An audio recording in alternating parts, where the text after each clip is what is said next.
The soliloquy of probably the most famous speech in the English language is spoken by Hamlet in Act 3. His most logical and powerful examination of the theme of the moral legitimacy of suicide in an unbearably painful world. It touches on several of the other important themes of the play.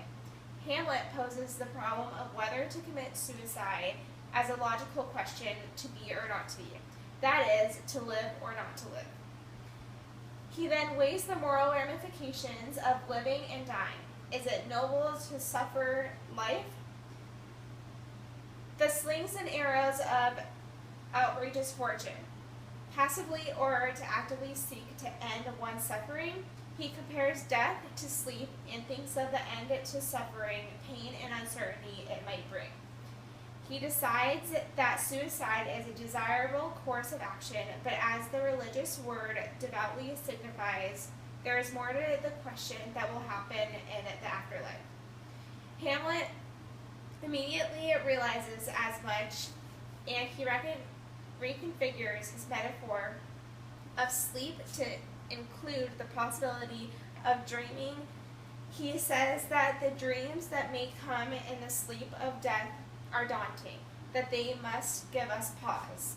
He then decides that an uncertainty of the afterlife, which is closely related to the theme of the difficulty of attaining truth in a spiritually ambiguous world, is essentially what prevents all of humanity from committing suicide to end the pain of life. He outlines a long list of the miseries of experience, ranging from lovesickness to hard work to political oppression, and asks who would choose to bear those miseries if he could bring himself peace with the knife. He answers himself again, answering no one would choose to live, except that makes people submit to the suffering of their lives rather than go to another state of existence which might be even more miserable.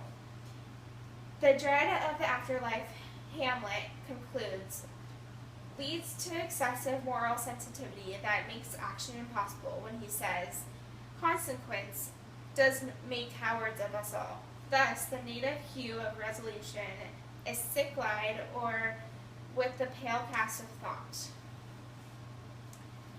In this way, this speech connects many of the play's main themes, including the idea of suicide and death, the difficulty of knowing the truth in a spiritually ambiguous universe, and the connection between thought and action.